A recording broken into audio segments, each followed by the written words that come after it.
o zaman dəyişir ki, deyir ya biz əsasən dəyişir, bəzən dəyişir, lazım olanda dəyişir. Yəni demirik ki, heç vaxt dəyişmir və yaxud da ki, demirik ki, həmişə dəyişir. Əsas standart o zaman dəyişir ki, mənim sinifimin əgər ehtiyac olarsa, mənim sinifimin səviyyəsi mövzu olaraq, verilən yarımillik olaraq, verilən yarımilliyin nəticəsi olaraq əvvəlcədən artıq bunları öyrəniblər. Lor dildə deyirəm də sizə. Məsələn, mən mövzu olaraq qoyuram ki, birinci yarımilin sonuna qədər şagirdlərim 100 dairəsində toplama çıxmanı müəyyənləşdirsinlər. Baxıram ki, birinci yarımil sona çatmayıb, amma uşaqlar bunu vaxtından əvvəl eləyirlər. Və baxıram ki, vaxt itkisidir bu. Artıq bunu rahatca eləyə bilirlər, çətinlikləri yoxdur, sadəcə vaxtları gedir təkrardan. Artıq keçirəm, yeni standart götürürəm, yeni əlavələr verirəm. Bax, bu da əsas standartımın dəyişməsidir. Yəni, əsas standart o zaman dəyişir ki, verilən tələb, verilən bacarıq vaxtından əvvəl yerinə yetirilir və şagird yenisini tələb edir. Yəni, artıq bu şagirdin istəyindən asılıdır. Çünki sinifimin, şagirdimin səviyyəsi buna əsas götürüləcək. Sonra, başqa. Bax, alt standartın funksiyaları hansılar idi? Bir də siz sayın.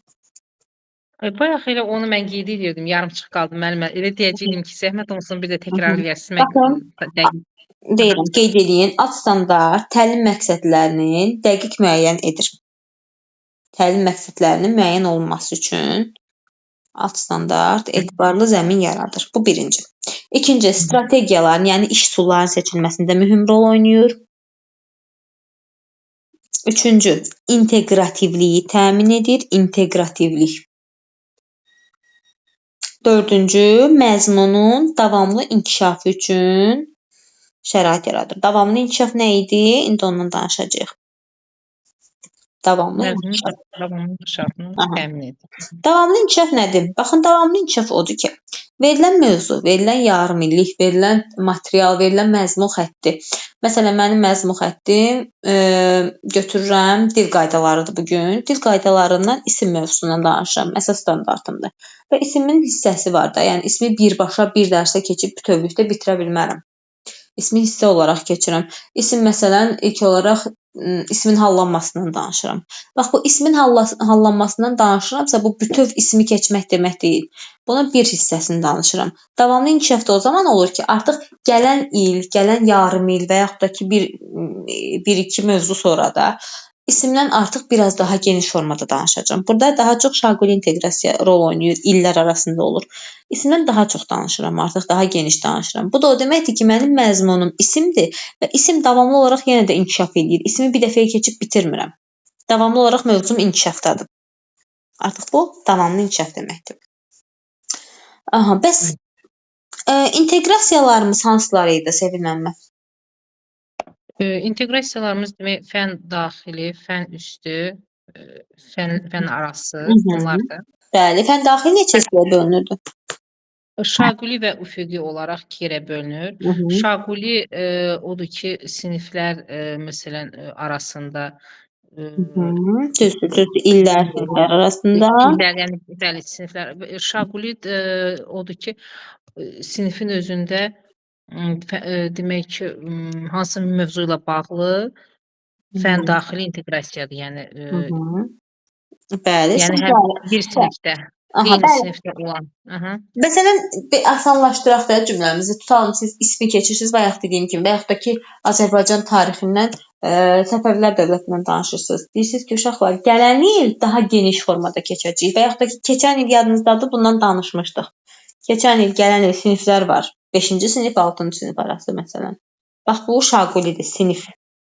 Amma məzmun xətləri olsa, bu da olacaq üfüqi. Bəli, onların arasında fənlər arası müxtəlif fənlərlə əlaqələndiririk. Məsələn, öz fənini tarixlə, ədəbiyyatla, hansı bir faktlarla əlaqələndirir.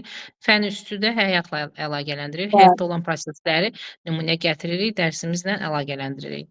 Bəs niyə deyirik ki, fən üstü inteqrasiyanın ən yüksək səviyyəsidir? Necə bir də deyirəm mən? Niyə deyirik ki, fən üstü inteqrasiyanın ən yüksək səviyyəsidir?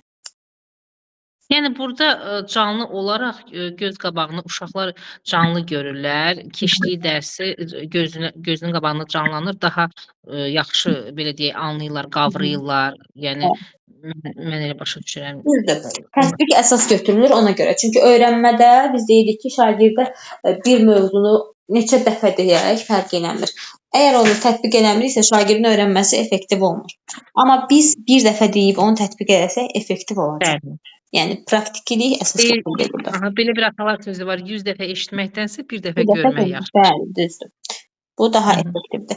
Bəs bizim bilik növümüz var idi ki, hansı ki konseptual bilik idi. Bax bu konseptual bilik taksonomiyada hansı taksonomiya ilə üst-üstə düşürdü? Hə, konseptual bilik. Hə, siz belə bir şəkil göndərmişdiniz müəllimə. Orada belə oxlarla. Bəli. Konsept necə? Bir də sualınızı verin. Konseptual bilik taksonomiyanın hansı səviyyəsi ilə üst-üstə düşürdü? Anlamaq, düzdür. bir də məntiqi təfəkkürlə. Bəli, anlamaq və məntiqi təfəkkür. Bəs prosedural bilik? Tətbiq etməklə məntiqi təfəkkür. Bəli, düzdür. Bəs metakognitiv? O da təhlil etmək, dəyərləndirmək, yaratmaq. Bunlar da yenə tənqidi təfəkkürlə. Bir də yaradıcı təfəkkürlər. Bir də yaradıcı təfəkkürlər, bəli. Düzdür. Burada daha çox iş üzərinə düşür. Çünki metakognitiv deyirdik ki, biliyin ən yüksək növüdür. Ona görə ki, eyni anda bir neçə səviyyəni özündə daşıya bilir. Aha. Bizim də taksonomiyamızda hansı taksonomiya feilidir ki, biz burada deyirik ki, daha çox şagirdin yeniliyi, qeyri-standart yanaşması, əlavələr etməsi, bax bunlar özünə göstərir. Qeyri-standart yanaşma. Taksonomiya, yəni psixomotor taksonomiyamız var. İdrakda. İdrakda o baxır ona. Qeyri-standart yanaşma. Qeyri-standart yanaşma. Bir də sualınızı verərsiniz müəllimə. Hansı taksonomiya səviyyəsi idi ki, idrak taksonomiyasından danışıram. Hansı taksonomiya səviyyəsi idi ki, burada şagird qeyri-standart yanaşma irəli sürə bilər. Yəni özündən yeniliklər yarada bilər. Metakognitiv yaradıcıdır müəllimə. Yaratmaq, bəli, yaradıcı mərhələ, yaradıcı təfəkkür və yaratmaq feili. Konvergent var, divergent düşüncə. Konvergent təfəkkürdədir, bəli. Onlar da yaradıcı təfəkkürə aid olur. Hansı daha yüksək yaradıcılığı olandır? Divergent daha fəal, daha özünü həll edəndir. Konvergent isə düşüncəli, tənbəl, daha tənbəldir. Yəni fəal olan divergentdir. Bəli, konvergent biraz konkretdir. Əvvəl istifadə olunan yollardan istifadə edən adamdır da. Fikirləşir ki, əvvəl bunlar istifadə ediblər, qoy mən də istifadə edeyim, vaxtım getməsin. Bəs bizdə hansı? Yox, siz işləyin, buyurun. Bəs bizdə hansı taksonomiya səviyyəsi idi ki, bax biz burada deyirik ki, addımlar, ardıcıllıqlar, riyazi hesablamalar özünü göstərir. Biz bunu biliklə də əlaqələndirirdik, hansı bilik növü ilənsə. Proseduraldır müəllimə. Bəs taksonomiyada? Taksonomiyada hansına əlaqəlidir? Yaradıcı təfəkkürdür. Tətbiq. Tətbiqdir, bəli. Proses bərabərdir tətbiq. Bax bizdə bir də var idi ki, taksonomiyanın əvvəlki versiyası, bir də yeni versiyası. Bax, əvvəlki ilə yeni versiya arasında fərqlər nə idi? Hə, orada elə bir ki, hansısa bir biri nəsə artmışdı orada. Altdan yuxarı belə dizilirdi.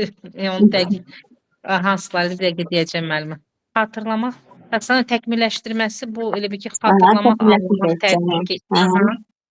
Elə bil ki, 5-ci ilə 6-cı yeri dəyişib. Mhm.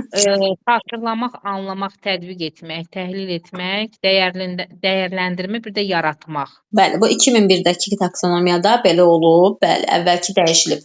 Onun da səbəbi olub ki, Anderson və Krathwohl dəyişib bunları. Deyiblər ki, əvvəlki taksonomiyada yaradıb, əvvəlkində də yaratmaq sintezi idi. Adı belə idi. Əvvəlkində də Bəli. isim kimi gedirdi hamısı. Etmək yox idi yanında. Bilmə, anlama, tətbiq, təhlil, sintez, dəyərləndirmə belə gedirdi adları. Və onlar da dedilər ki, yəni burada bir feil yoxdur, bir tətbiq yoxdur. Bunları gəlin feilə çevirək. Həm də ki, bir şeyi yaradandan sonra artıq məsələn biri var, mən hər hansı bir işi görüm, hər hansı bir şeyi yaradım, yaradandan sonra onu dəyərləndirim. Yəni onu dəyərləndirməyimizin artıq mənası olmayacaq, çünki əziyyət çəkib yaratmışıq. Və bizdə belə bir söz var, heç kəs ayranına, qatığına tuş deməz. Yəni onu yaradıb əziyyət çəkibsə, artıq onun üzərində iş görübsə, dəyərləndirməyə mənası yoxdur. Yanlış da olsa onu yenə də dəyərləndirməyəcək. Yəni bunda dəyişiklik etməyəcək. Amma ona görə deyib ki, gəlin deyir, birinci dəyərləndirək, birinci qiymətləndirək, rəy verək, uyğundursa yaradaq. Ona görə yerlərini dəyişib dəyərləndirməyini yaratmanın. Sonra Smartdan danışa bilərsinizmi? Smartın s-sı. Smart sözü özü ingilis dilindədir. Aha. Yəni demək burada birinci s hərfi spesifikdir. Spesifik yəni ki, təlim nəticələri dəqiq və aydın olmalıdır burada. M hərfi measurable, yəni ölçülə bilən, şagird əldə edilən nəticəni qiymətləndirə bilir burada. Düzdürmü müəllimim? Bəli, yəni bəli. Əldə edilən nəticəni müəyyənləşdirə bilir, qiymətləndirə bilir. Düzdür. Demək hərfi achievable, yəni əl çatan olandır. Əldə olunmaq. Biliklər əl çatan olmalıdır. Demək sonra realistik, yəni real imkanları nəzərə alınmalıdır burada. T-də time free, yəni vaxtını düzgün bölməliyik. Dərsimizin gedişatını bəli düzgün vaxtı bölməliyik. Düzdür. Başqa. Deməli, bir dənə də son sualım budur sizə. Planlaşdırmada biz lazım olarsa hansı dəyişiklikləri eləyə bilərik? Planlaşdırmada bayaq elə siz də qeyd elədiniz. Demək, inteqral resurs qiyməti tədris vahidi yox. Yəni iki planlaşdırmanız var. İllikdir, bir də gündəlik. Gündəlik planlaşdırmada dəyişiklik ola bilər ki, iş üsulları, iş formalarını dəyişdirə bilirik. Hər dərs fərqli, yəni təyin eləyə bilirik onları, düzdür? Düzdür. İllik planlaşmada əsasən dəyişikliyi olmur. Əvvəlcədən tutulur. Sadəcə bəzi məsələn hansısa bir pandemiya qeyri-adi bəli bir yəni hansı hadisələr dəyişə bilər, amma əsasən dəyişmir illik planlaşma. Düzdürmü müəllimim? Bəli, əsasən dəyişmir, düzdür. Bəs məsələn, indi belə bir sual verim sizə. Ən möhtəşəm sualımız. Deməli, bu sualı bilmirəm. Burada var müəllimlərdən cavablandıra bilməyən. Kim idi bu sualı əvvəl verirdim? Deyirdi, nə qədər verdiniz bu sualı? Baxın, ümumi təhsil proqramlarına nələr daxildir? Demək, birinci fənlər üzrə kurikulumlar, ikinci dərsdən kənar məşğələlər, 3 məktəbdən kənar təhsil proqramları, məsələn, olimpiyadalar, yarışmalar və 4-cü tədris planları bu müəllimin özü tutduğu plan və proqramdır. Bəli. Aha, bir dənə də iş formalarından sayın hansı iş formalarımız var? 4 dənə iş formamız var. Fərdi iş, cütlərlə iş, qruplarla iş, bir də kollektiv iş. Bəli, əla. Təşəkkürlər, əlasız. Sağ olun. Siz də sağ olun. İndi keçək Rəna müəlliməyə. Bir daha salam. İndi səhnə sizindir Rəna müəllimə. Alqışlar sizi gözləyir. Yatanlar ayılsın, müəllimə. Deməli Rəna müəllimə, gəlin elə başdan başlayaq. Birinci mənə sayın, deməli, təhsilin pillələri. Sadəcə pillələri. Yox da axı müəllimə, hansı pillələri? Yox, error verdim. Bir dəqiqə, niyə yox deyə təhsil. Ay bir də təhsilin pillələri Pillələri biri yox var. elədin. Biz Bir başqa dəqiqə, sualda seçəcəyik. Yaxşı, özdə gəlin. bir dəqiqə təzədən özümü deyirlər şey verim, Özdə yenilənmə sarmaq verim. eləyim. Hə. Təhsilin deməli pillələrini deyirsiniz. Aha.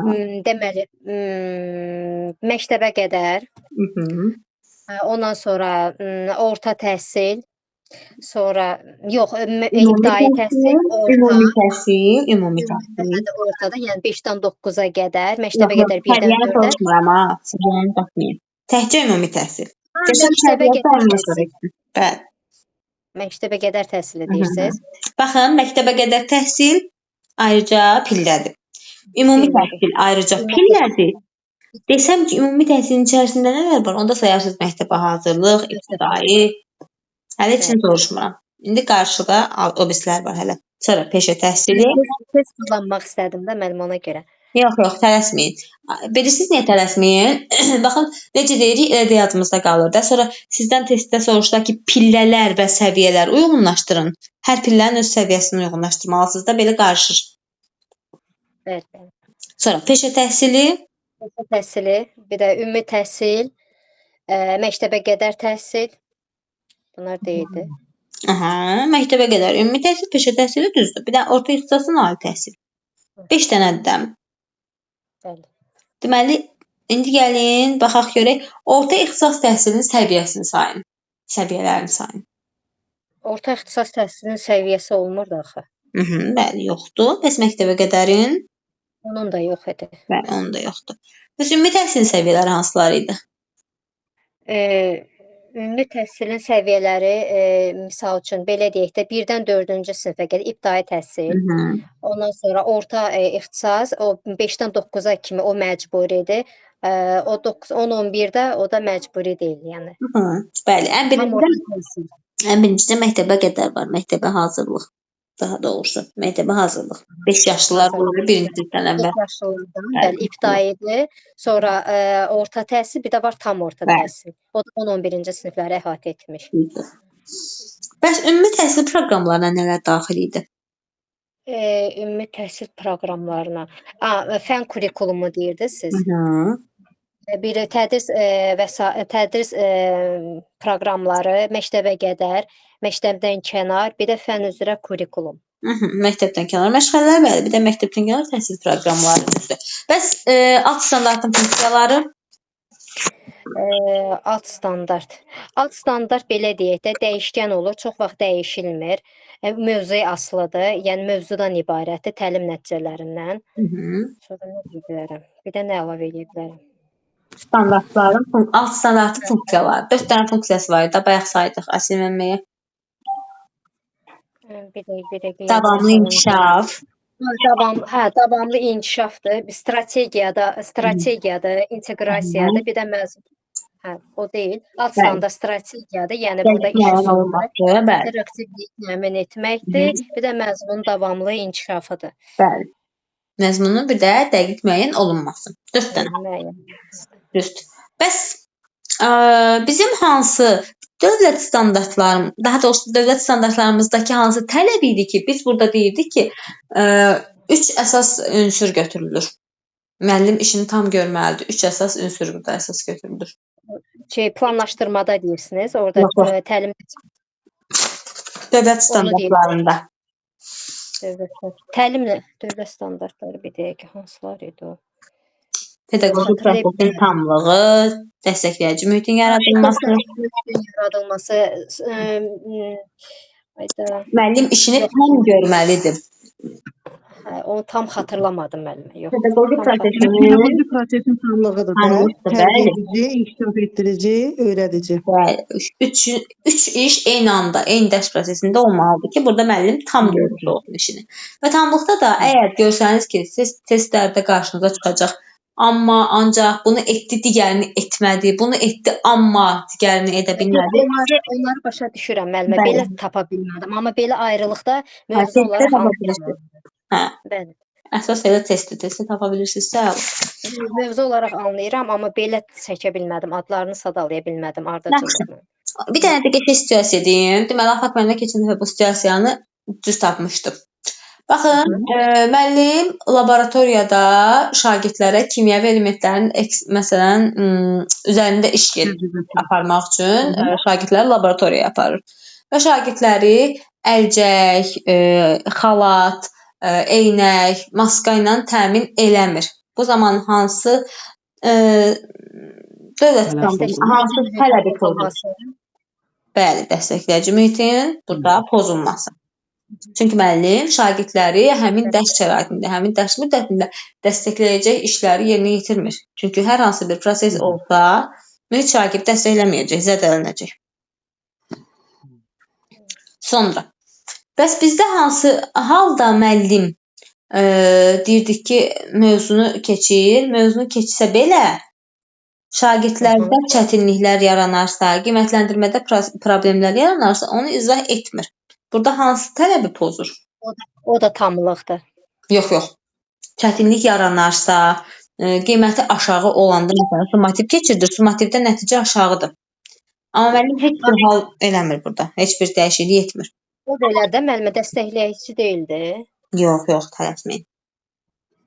Məsələn, siz suallar veririk, cavabımız çətinliklə cavab tapırıq, cavablarımız səhv olur. Gətirmirəm. Bəli, inkişaf yönümlülük. Çünki burada əgər şagirdin çətinliyi varsa, şagirdin hansısa bir prosesdə ya edə bilmədiyi bir şey varsa, müəllim buna aydınlıq gətirməlidir ki, şagirddə inkişaf olsun. Yox, elə arada bir şey zaryadka yığıram, təslim. Toka yaxın yerdə oturun onda. Lazım olanda elektrik alın. Olur da yorulanda olur, narahat olmayın. Bütün gün işləyir axı adam. Siz də ixtisasdan da dönürük. İxtisasdır bundan da öncə. Arada bir yəni error vermə hallarımı artıq adi qəbul edin. Normaldır, yox, sizə öyrəşmişik, narahat olmayın. Başqası olsa qeyri-adi yanaşaram, sizə öyrəşmişəm. Mənim də çatışmamazlığım var. Yox, çatışmamazlıq deyil, Allah eləməsin. Sadəcə gün ərzində beyin yorulur da, yüklənir. Məndə də elə olur ki, hansısa bir sözü demək istəyirəm, fikirləşirəm ki, bu sözü deyəcəm. Amma ağzından çıxan söz o olmur. Yəni beyin yorulur, onu qəbul eləmirik artıq. Yəni normaldır bu hamıda. Hələ də ki imtahan vaxtı vəbşim.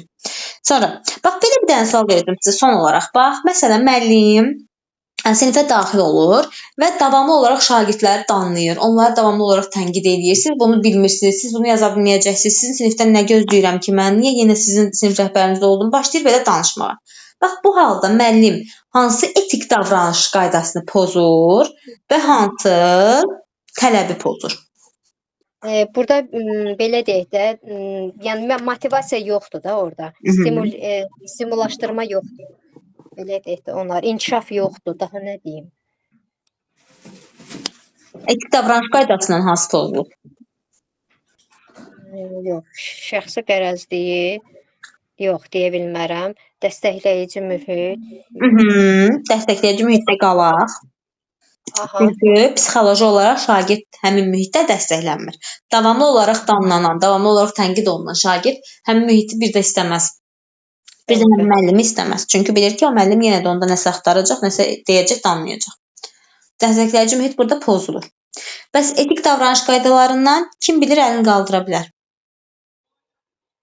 Davamlı olaraq tənqid edir, davamlı olaraq irad bildirir, kobud sözlərdən istifadə edir, qoy sizə kömək edeyim, kobud ifadələrdən istifadə edir. Etik davranış Mədəni davranış mənim. Bəli. Etik davranış qaydalarından mədəni davranış. Davamlı olaraq kobud ifadələr varsa, burada mədəni davranış. Mədəni davranış qaydasına əsasən müəllim obrazı necə olmalıdır Rəna müəllimə? Sizcə hansı obraza uyğun olmalıdır? Nümunəvi olmalıdır, ən nümunəvi, yəni həm mədəni cəhətdən, həm nümunədir, müəllim necə deyək, etik davranış deyəndə, yəni nümunəvi bir fərd olmalıdır. Yəni fərdi yanaşmalıdır. Davranışı, danışıq tərzi, təbrizli yanaşması, tənqidi qəbul etməsi, anlaşılan olması, intizamlı olması, xarici görkəminə görə, geyiminə görə hər zaman səliqəli olmalı. Bəli. Davamlı olaraq nəzakətli, xeyirxah. Bəli, Həmkarlarla davranışına təmkinli olmalıdır. bəli. Valideynlərlə münasibətlər, şagirdlərlə münasibətlər. Tənqidi fikirləri qəbul etməlidir. Bəli. Bəli. Bir növ Onlardan düzgün nəticə çıxarmalıdır. formatsız bilmələr. Yəni bu Düzdür. Yəni o çox da konfidensial, gizliliyi də qorumalıdır da. Misal üçün şagirdin özü konfidensiallıq, bəli, konfidensiallıq o başda olmalıdır. Əlbəttə, o heç o müəllimin ən əsas görməli olduğu işdir. Ən çox müəllimdən tələb olunan bir səriştədir ki, şagirdin, valideynin sənə qarşı olan, səndə olan bir prosesi, səndə olan bir sirri varsa, sənə deyibsə, güvənibsə, sən bunu kənara yansıtmamalısan. Yaxşı, bəs bu etik davranış qaydaları pozulduğu halda, indi ola bilər də hansısa müəllim də etik davranış qaydasını pozur. Bax, bu etik davranış qaydası pozuntusunda bu müəllimi nə gözləyir? Hansı nəticə gözləyir? Yəni orada cərimələr var, hətta ola bilər xəbərdarlıqlar ola bilər. Yəni etik davranış qaydaları. Yəni onun iş fəaliyyətinə mənfi təsir göstərə bilər də. Başqa. Dəqiq cavab. 1 il işdən azad edilir. Bəli. 1 Bir il. il. İş fəaliyyətidir. 1 il. Bəli, İş fəaliyyətinə bəli. Bəli, bax, xitam verilmək başqa, 1 il işdən azad edilmək başqa. Xitam verilmək odur ki, ömür boyu artıq pedaqoji fəaliyyətinə məşğul ola bilməz. O cinayət işi olarsa, daha üzərində məhkumluq, sağlamlıq cəhətdən yoluxucu bir xəstəlik, bax, belə şeylər olsa, hə. Ki, sən bir də müəllim olaraq işləyə bilməzsən. Bu bir növ loru cəhətdən demək, yəni get biraz ağıldan gələrsən. Bəli, bax, bu elədir. Yenidən MİQ imtahanından keçəcək. Xeyr müəllimə, ağıllansa belə o təzədən MİQ imtahanı vermədən işinə qayıda bilməz. Yəni, həmin İmtahan məktəb verib onu gəlir. yenidən qəbul eləmir də. Deyir ki, get dövlətin rəsmi MİQ imtahanından bir daha keç. Sıfırlanır da onun təhsil prosesində işi. Çox ağırdır. Həddindən çox ağırdır. Hər şey bizim Çox boynumuzda. çətindir. Bəli. Çətindir, amma keçən dəfə Afaq müəllimə qrupunda dedim, baxır hansı hallarda, yəni etik davranış qaydalarının hansı halları olur onda. Yəni, bunu biraz kateqoriyalara bölməlidirlər ki, etik davranış qaydasında nələri etsə, nələri pozsa. Bəli. Yəni Bəli. hər yüngül bir şeyə görə də bunu etmək olmaz, amma ağır cəhətləri də olsa onda lazımdır. Yəni baxır hansı etik davranış qaydası. Allah bütün müəllimləri mərdimazardan qorusun. Amin. Aha. Kiminsə babına gedilməsin. Belə olur. Müəllimlərdə də problemlər olur. Yəni hər kəs müəllim adını daşıya bilmir. O da var. Belə qəribə şeylər olur. O qədər. Aha. Gəlin indi bir dənə də mənə Ələnə müəllimə. Deməli, kompetensiya. Aha, qəşəng. Baxın, bizim kompetensiyamız nə zaman verilib? Hansı qurum tərəfindən, neçənci ildə və neçə kompetensiyamız var? Müəllimə siz lap başa getdiniz. Kompetensiya bir dəqiqə. Kompetensiya nə dedilər? Elə deyilmi? UNESCO tərəfindən düz dedim, yoxsa səhv dedim? Yox, UNESCO yox. Bilmirəm. Deyin, Ələnə müəllimə qulaq as. 2006-cı ildə Avropa Şurası müəyyənləşdirilib ki, Səhv kompetensiyamız var idi. Yadıma düşdü mənim. Bilik, bacarıq, vərdiş, dəyər. Kompetensiya özü 5lik deməkdir. Bilik, bacarıq, vərdiş, dəyər, keyfiyyət. Yəni səriştə. Kompetensiya səriştədir. Kompetensiya nəyə bənzəyir? Bilik və bacarıq keyfiyyətlərinin, dəyərlərinin, yəni kombinasiya olunmuş şəkildədir, yəni qarışdırılmış şəkildədir, elə deyilmi? O da var, amma nəyə bənzəyir? Dövlət standartlarından kompetensiyanı nəyə bənzədə bilərsiniz? Dövlət standartlarından. Səriştə. Təlim nəticələrinə? Yox. Standartlarımız var idi, tələblər. 9 tələb. Bax, buradan tamlığa bənzədə bilərik axı biz. Hər üçü bir insanda tam olarsa. Bəli. Necə ki deyirik ki, müəllim bir işində yarımçıqlıq, müəllimin hansısa bir işi yarı olanda tamlıq pozulur. Eləcə də burada bir insanda əgər bilik, bacarıq, keyfiyyət, vərdiş dəyərdən hansısa çatışmırsa, deməli bu tam səriştəli, kompetensiyalı insan sayılmır. Əgər 3lük gördüksə tamlıq götürürük, 5lik gördüksə kompetensiya götürürük. Bunlar da ikisi də bir-birinə əlaqəlidir, tam olaraq formalaşdırılan bacarıqdır deyə. Sonra mən bu düşüb bizə testlərdən belə. Əvvəl düşüb. Time'da da var idi. Time'da bir sualda var idi ki, keçən deyəndə bu nəşrdən əvvəlki nəşrdə var idi. Sırf belə oyuncaq kimi soruşmur da ki, bununla bu hansıdır oxşar. Hansısa bir yolla əlaqələndirir. dövlət standartları ilə nəsə əlaqələndirə bilər. Düşə bilərmi, misal üçün, kurikulum Azərbaycanda neçənci ildə olub, Yox, yaxud da onlar nəyisə? yox. Kurikulum, onlar ümumiyyətlə birinci mövzudan uzağı düşsə bir dənə düşə bilər prinsiplər. Term, o da situasiya kimi. Birinci mövzudan çox şey düşməyəcək. Uzağı prinsip düşər, o da yenə də dediyim kimi situasiya kimi. Ən çox da prinsiplərdən düşər qiymətləndirmə. Çünki qiymətləndirməni əlaqələndirir, qiymətləndirmə mövzusu ilə salır. Düşə bilər şəxsiyyət yönümlülük, şagird yönümlülük differensial təlimlə əlaqələndirə bilər. Yəni hansı mövzudur ki, onu digər mövzularda daha çətinləşmiş formada görürük. Yəni prinsiplə əlaqələndirə bilər. Amma bir də yəni neçənci ildə yaranıb, ay nə bilim hansı qurum nə deyib və yaxud da ki APET-i biz sadəcə gündəlik işlədiyimiz testlər üçün tapırıq. Yəni inanmayın ki, APET-də gəlib miqdə düşər. Belə. Aha, Rəna. Çətinləri suallar, da asanları yox. Çətinlər suallar, əlbəttə, asanlar suallar nə var idi? Keçən il situasiya ən çox var idi.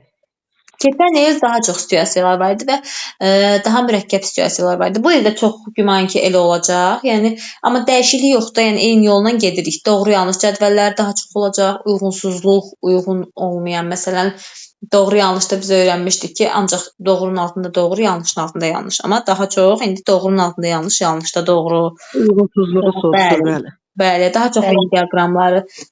Bir də var ha, o gün işlədik sizlə. Sınaqda işləmişdik, deyəsən Afaq müəllimə. Problem, bir də bu problemə həll yolu. O da yeni tipli testlərdir. Bax, bu il onlardan da düşəcək. İndi sizlə də işləyəcək, göndərəcəm bu qrupa da. Məsələn, situasiyaları, Nəzəriyyələr olmasın. Nəzəriyyələr olmasın. Hə, onları qarışdırılmış şəkildə versələr, o biraz çaşdırıcı məqamdır. Nəzəriyyələr nəzəriyyədən daha çox rahat olur, mənə elə gəlir. Siz də çətinlik çəkirsiniz. Miqlər daha çox sevir nəzəriyyəni. Sertifikasiya müəllimləri deyir ki, nəzəriyyə olmasın. Yəni daha çoxluqda belə olur. Piaget'inki biraz Vygotsky-inki biraz Piaget'də biraz mərhələlər var. Bəlkə ona görə çətinlik çəkəsiniz. Amma məsələn, Garnerdən soruşsa əla. Sonra Ganiyədən soruşsa biraz bəlkə çətinlik çəkəsiniz, addımlar var. Yəni qarışıq olanlar bir-ikisi var, amma çoxluqda nəzəriyyələr rahatdır. Oxşarlıqları, fərqləri soruşsa, məsələn, tapmaq rahat olar. Adından belə adamı elə bir çağırır nəzəriyyə. Amma ümumiyyətlə nəzəriyyə hissəsində ancaq sinifin dairə olunmasıdır. Bax, bunlara çox üstünlük verəcəklər. Yəni daha çox sinifdəki prosesdən söhbət gedəcək də. Buzqıran strategiyasından danışa bilərik. Yəni burada biri var sadəcə danışaq, bir də var sinifdə tətbiq olunan. Daha çox tətbiqdən danışacaqlar ki, tətbiqdən suallar qoyacaqlar ki, yəni sinifdə hansısa bir hadisə oldu. Keçən ondan əvvəlki illərin mix sualları yadınızdadır bəlkə. Falan şey oldu, müəllim nə edə bilər? Falan situasiya oldu, müəllim nə hansı halda bura müdaxilə edə bilər? Daha çox yəni Vygotsky-yə aid olurdu, elə deyilmi? Bizdə yəni tətbiq olunan. Bizim təhsil prosesimizdə Vygotsky bizə daha yaxındır, bəli. Nümunə göstərmək, fasilitasiya, bələdçilik, scaffolding. Bəli, bizə daha rahat olan Vygotsky-dir. Çünki Vygotsky deyir ki, yəni bir nümunə göstər, bir köməklik elə də, şagirdi öz başına buraxma. Yəni uşağı öz başına buraxma. Amma Piaget bizə tam ziddir ki, deyir, burax, kef eləsin, hansı səhv olur, olsun. Bəli. İndi belə deyək. Fikirləşin ki, bax məsələn, nəzəriyyələrdən sizə tutalım ki, düşüb 2 dənə nəzəriyyə düşür. Tutalım, oxşarlıq fərq ən çox məsələn, oxşarlıq fərq düşür. Vygotsky-dən Piaget də daha çox düşür. Oxşarlıqları onların bir dənə odur ki, oyun əsaslı öyrənmə, fərqləri amma çox götürürlər. Bəli, ikisinin ortaq cəhətini o götürürlər, amma fərqləri çoxdur. Bax belə olanda həmişə fikirləşin ki, siz daha çox eşitdiyiniz, daha çox gördüyünüz cümlələr hansı nəzəriyyədə idisə, onları yaxın götürün özünüzə, digərlərini çıxın. Həmişə variantlarla işləyin də, yəni test işləyəndə səhvləri çıxın, qoyun qırağa. Niyə deyirəm bunu? Nəzəriyyələrdə elə variantlar olur ki, bəli, nəzəriyyələrdə oxşar olur. Yəni bu variantına baxırsınız ki, digəri çox oxşardır, hansına aiddir. Ən azından birini tapdınızsa, birindən dəqiq əminsizsə, baxın görün bir əmin olduğunuza oxşar hansı cavablardır. Əmin olduğunuzun yanında birini tutun. Yəni testin variantları üzərində işləmək biraz daha məqsədə uyğundur. Nəinki elə bir dənə cavaba baxıb cavab götürmək, yəni bir dənə variantla getmək. Həm bütün variantlarla işləyin də, yəni sınaqda da olsa, imtahanda da olsa. Yəni vaxta qənaət eləməyin. Vaxtın üstündə gedin, vaxtın üstündə işləyin. Çünki məsələn bir müəllimə tanıyıram ki, fərdi qoşuluruq onunla. O müəllimə çox qəşəng test işləyir də, yəni xırdalığına qədər, vergülünə qədər ki, qoy görüm bu vergül burada niyə var? Yəni ola bilər ki, bu vergülün deyilişi bəlkə mənim sualımı dəyişə bilər. Yəni o qədər. İnanın biz bir dərsə bir dənə sınağı güclə işləyirik. Tək adamdır da. Yəni biz 5-6 sınaq işləyə bilərik bir dərsə. Demirəm ha, zəif deyil, gec işləyir. Bəli, çox yaxşı müəllimədir, güclü müəllimədir, zəif falan deyil də. Yəni qrupda sizlə qoşulmur, özü istəmir, deyir mən tək istəyirəm. Amma qoşulsa, inanın ki, yəni baxarsınız ki, o qədər cavab verir. Yəni mənim elə məsələn nümunələr göstərir, mən deyirəm ki, ay da nə qəşəng nümunədir bu, yəni qəşəng cavablar verir də. Prosta cavabın üstündə işləyir. Yəni vaxt aparır. Deyirəm imtahanda da belədir. Bəli. Keçən illik sualları var sizdə. Keçən ilin var, keçən ilin də var, onun əvvəlkinin də var. İndi mən sizə elə bugündən göndərəcəm, bugündən sınaqlar da göndərəcəm. Ki yavaş-yavaş artıq başlayaq. Göndərin, müəllimə istəyir. Mövzularımızdan özdə B olacaqda qarışıq sınaqlar da ola bilər və orada baxacağam sizin keçmədiyiniz deyəndə biz demək olar ki, iş sularına çatdıqda 2-3 dərs sonra nəzəriyyəyə keçirik, sürətləndirəcəm, nəzəriyyələri bir-bir verməyəcəm. 2-2 verəcəm. Oxşarlar çoxdur çünki. Yəni qısa-qısaları bir-birinə əlaqələndirəcəm. Və bitirəndən sonra mən bəli. İstəyirəm ki, məsələn, mövzunu bitir. Bax, hal-hazırda dərslərimiz gedir də, həm də sınaqlar da işləyək. Çünki təkrara çox vaxtımız qalmayacaq bizim. Həm dərsimizi işləyək, həm sınaqlar işləyək. Həm təkrar, həm dərs. Müəllimə, testlərlə daha çox işləsək yaxşı olar bu canlıda. Həm elə biz nəzəriyyəndə təkrar eləmiş oluruq. Testlərlə daha təbii ki. Çünki testlə işləyərik, amma onda belə eləyək də, yəni bu Time'ın testi ilə yox, sınaq testlərlə. Bəli, sınaq yaxşıdır. Time'ınki çox asandır. Yəni belə deyək də, mən valla otururam ixtisasa daha çox güc verəndə, inanırsınız, yalan deməyim də, səmimi deyirəm də həmişə. Mən oturub işləmirəm testlərin çoxsunu, imkan edə bilmirəm. Amma belə onlaynda məcbursan ki, oturub, yəni o biri müəllimə belə deyirsən, hər kəsin bir fikri, yəni daha çox adamın yaddaşında oturub, nəinki özün belə. Elədir, düzdür. Təbii ki, başqasının cavabından nəsə yeni bir şey də öyrənə bilirsiniz. Ola bilər ki, onun yanaşması sizə daha nəsə də öyrədir. Sınaqları işləyərik. Mən sizə göndərəcəm. Dərsdən sonra həm bir sınaq göndərəcəm, özünüz işləyin. Həm də ki, bir sınağı da saxlayacağam, dərsdə işləyək. Təkrar edici sınaqlar da, bunlar qarışıqdır ilk mövzulardan. Yəni 5-6 mövzu daxilində qarışıq düşür. Keçən mövzular nəzəriyyədə var. Müəllimə, adam bilsiz necə, gərək bu kurikulum elədir ki, gərək həmişə sən təkrara qayıdırsan. Amma testlərdə avtomatik təkrara qayıdırsan onsuz da. Eləcəsə onu xatırlayırsan, bunu xatırlayırsan, daha çox mənlə gəlir inkişaf olar. Ona görə qarışıq deyirəm, bəli. Ona görə deyirəm qarışıq test işləyək ki, mövzu işləyəndə bu time'da eyni mövzunun üstündə qalırıq da. Amma qarışıq işləyəndə hər mövzudan görürük. Keçmədiyiniz, bilmədiyiniz mövzu olsa belə onu izah eləyəndə artıq qeyd götürürsüz, o mövzunun məlumatını əldə eləyirsiniz. Ya atacağam işləyəndə bu gün dərs bitsin, göndərəcəm sizə, narahat olmayın. Həm göndərəcəm, həm də gələn dərslərə canlı da işləyərik. İstəyə sual cavabını da eləyərik də, yəni çünki testin onsuz da üstündə sual cavab da gedir. Variantları açıqladıqca, danışdıqca uzanır söhbət, başqa mövzulara gedir. Yəni başqa suallar veririk, başqa suallar gəlir ortaya çıxır. Sonra yaxşı Rəna müəllimə, indi keçək Nərgiz müəlliməyə də. Nərgiz müəlliməyə bu sual cavabımızı eləyək. Sonra Tünzalə müəllimə qalıb hələ. Görək Tünzalə müəllimə nə edəcək bugün? İndi Nərgiz müəllimə, belə bir sualım var sizə. Bax, biz deyirik ki, bizim dövlət standartlarımızda, deməli, dövlət standartları mövzusunda ümumi təhsilin məzmunu var. Bax, ümumi təhsilin məzmunu hansı xüsusiyyətlərdə olmalıdır, necə olmalıdır? Ümumiyyətlə, məzmun deyəndə nəyi nəzərdə tuturuq? Məzmun öyrəniləcək hissədə. Bəs məzmuna nələr daxil olmalıdır? Məzmun hansı xüsusiyyətlərdə olmalıdır? Necə olmalıdır? Yəni məzmunuma nələri daxil edə bilmərəm? Nələri daxil edə bilmərəm? Məsələn? Deyin. Məzmunu, yəni mən bunu deyirsiniz mən. Yəni məsələn elə planlaşdırmalıyam ki, o məzmunu yəni şagirdlər başa düşsün də. Başa düşməkləri də götürə bilərik. Yəni şagirdin belə fikirləşin ki, marağına uyğun olsun, şagirdin potensialına uyğun olsun. Sonra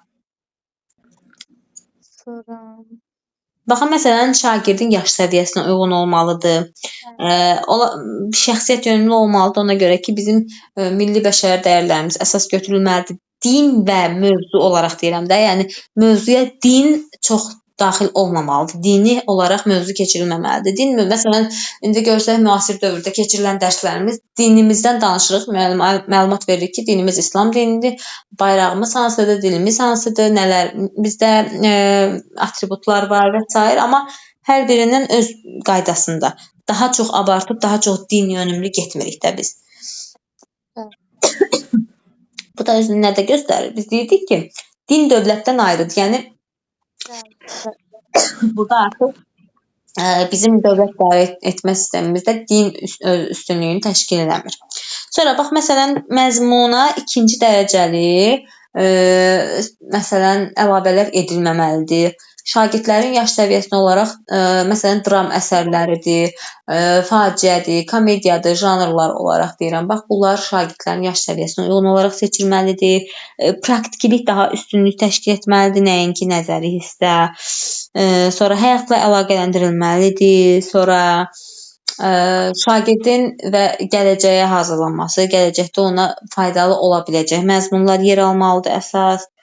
Və s. Yəni, bir çox xüsusiyyətlər var ki, yəni məzmun bir də ikinci dərəcəli, mübahisəli məsələlər salınmamalıdır. Hansı ki, yəni bunlar hələ rəsmi olaraq təsdiqini tapmamış bir şeydir və mübahisəlidir. Məsələn, bir dənə keçən dəfə bir şey eşitdim, məqalə gördüm ki, 2-ci Qarabağ müharibəsində şəhid olanlardan bir neçəsi var idi ki, onu 11-ci sinifin yeni tarix kitabı var. Hansı ki, biz ancaq 2-ci Qarabağ müharibəsindən danışırıq. Sonra Zəfər tarixi kitabı var. Bax, Zəfər tarixi kitabından o həmin şəhidlərin adları çıxarılacaqdı. Və daha sonra mübahisəli məsələ oldu da, bunu bir müddət saxladılar, kitabda vermədilər. Çünki bu dəqiq deyildi, yəni bu kitaba salınır, yoxsa yox. Ondan sonra dəqiq olaraq adı salındı, artıq mövzu olaraq o mövzunun içərisinə daxil oldu, verdilər. Yəni ikinci dərəcəli üzvlər, mübahisəli məsələlər bunlardır ki, yəni burada mövzuda problem yoxdur, sadəcə mövzuda o salınır, onu istifadə edəcək müşagird. Əsas proses buradadır. Sonra bir də bizdə var idi, Nərgiz müəllimə, dövlət standartlarımızda səriştə. Səriştə nəyə deyilir? Səriştə. İnansız mənim beynim donubdu. Səriştə. Səriştəli insan, bacarıqlı insan. Yəni bizim hər hansı bir prosesdə, məsələn, sizdə hansı səriştə var desək, sizdə hansı qabiliyyət, hansı bacarıq var desək, nələri saya bilərsiniz? Özünüzdə olan müsbət keyfiyyətləri saya bilərsiniz də. Yəni keyfiyyət dəyərdir. Səriştə insanda olan keyfiyyət, insanda olan bacarıq, insanda olan dəyər. Səriştəli insan deyəndə, yəni bunu bacaran, bu bacarığı, bu keyfiyyəti olan insan deməkdir. Və sizdə etik davranış qaydalarının hansı etik davranış qaydası idi ki, burada müəllim öz məsuliyyətini üzərindən qaçırdırsa, müəllim öz görməli olduğu işi başqasına həvalə edirsə, artıq bu etik davranış qaydası pozulmuş sayılır.